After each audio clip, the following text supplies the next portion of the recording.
কেমন আছো? আশা করবো তোমরা অনেক অনেক ভালো আছো, আর তোমাদের আশীর্বাদে আর ভালোবাসায় আমরা এখন বেশ আছি।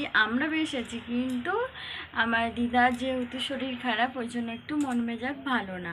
তো চলো আজকে ভিডিওটা কেউ স্কিপ না করে কন্টিনিউ ভিডিওটা দেখতে থাকো। আশা করছি তোমাদের অনেক অনেক ভালো লাগবে। আর এখন আমি যাচ্ছি মাঠে বলছি আমাদের বাগানে। ওখানে আমাদের জমি হচ্ছে কি মেশিনে চষে গেছে। তো আমার দেওর বলে গেছে যে বৌদি ভাই তুমি একটুখানি আশপাশে একটু ঘুরে দেখবে, মাছ আছে নাকি। তো ওই জন্য আমি যাচ্ছি এখন একটু মাঠে। এই যে পার দিয়ে যাচ্ছি।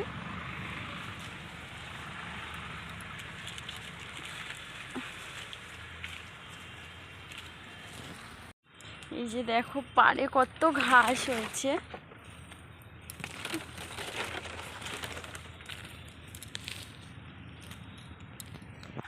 এই যে দেখো মাঠে চলে এসেছি, আর এই যে পুরোটাই একদম আমাদের এইটাই জমি। তো এখানেই চষেছে।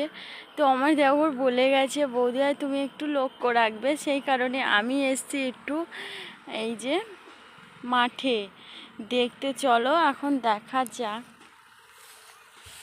মাঠের মধ্যে দেখছিলাম তো কিছুই দেখতে পাইনি, তার নিয়মে গাছেতে এসেছি। তো দেখো এত বড় পেয়ারা পেকেছে। তো সেটা আবার পেয়ারাটা দেখো পাখি খেয়ে কি অবস্থাটা নাই করেছে, কত সুন্দর পেয়ারাটা পেকে গেছিলো।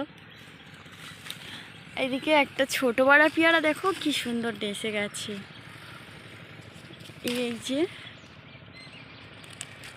আর এই যে দুটো পেরেছি, আর এটা ফেলে দেবো, ওটা তো খাওয়া যাবে না। তো চলো বাড়ির দিকে যাওয়া যাক। আমি তো একদম পারছি না, আর আমার দিয়ে মাছ ধরা অসম্ভব।